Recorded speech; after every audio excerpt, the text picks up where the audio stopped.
Hello mga kabeshi, for today's video is nagbabaganda ang inyong beshi, charot. Over ako, ipapakita ko sa inyo aking mga gamit sa mukha mga kabeshi.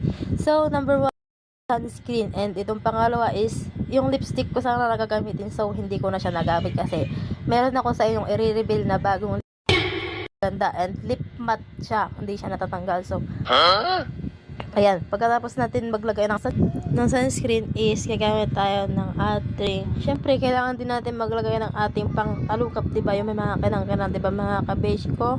Para mas maganda, diba?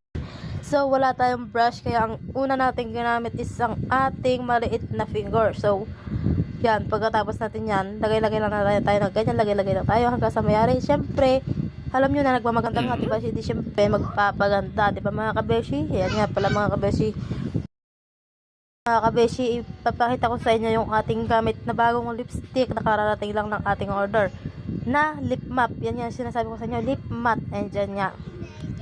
So, yan nga pala mga kabeshi is pangatlo kong ginamit na pang lagay naman ng pilik mata is ang pangalan niya na is mascara, diba mga kabeshi? So, pagkatapos yan natin gamitan yan, diba mga kabeshi, magkakapal or magiging mahaba ang ating pilik mata, diba mga kabeshi? So, alam nyo na mga kabeshi, nakangawit ng masyadong mababa ang ating salamin. So, hindi naman pwedeng nakatayo lang tayo ng matagal kung magme-makeover tayo, diba? Siyempre mga kabeshi, nakakangawit din yan, diba mga kabeshi? So, yan nga, lagay-lagay ulit tayo kasi ala tayong mahanap na upuan. So, kung yan mga kabeshi, nakikita nyo naman na medyo humahaba at nagiging makapal yung ating pilik mata. So, yan nga mga kabeshi, hintayin lang natin yan, diba mga kabeshi? Hindi ko na papakita sa inyo yung buong picture or pagmumukha ko kasi baka magulat kayo, diba mga kabeshi? No, din nyo pa ako yung follow, diba mga kabeshi? So, bago pag dumaan sa inyo yung speed ng aking video mga kabeshi is pakiclick naman follow button dyan sa aking tabi ng pangalan. So, yan nga mga kabeshi, and i-reveal na natin ang bagong nating dating na lipstick. So, ayan, papakita ko sa inyo mga kabeshi. Sobrang ganda naman yan talaga mga kabeshi.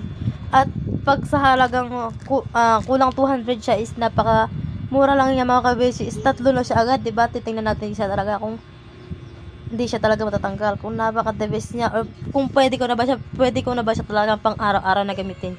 So, tutuloy natin siya mga kabeshi. Ang kulay niya kasi mga kabeshi is mayroon siyang dark orange, red, and dark maroon. So, yan mga kabeshi, and siya pakita ko sa inyo.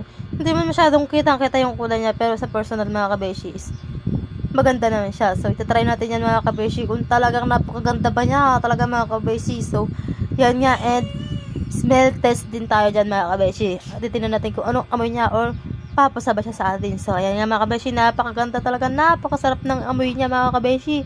Napakasarap kainin. Kung pwede lang kainin ito mga kabeshi, kinain ko na talaga ito mga kabeshi. So, ayan nga.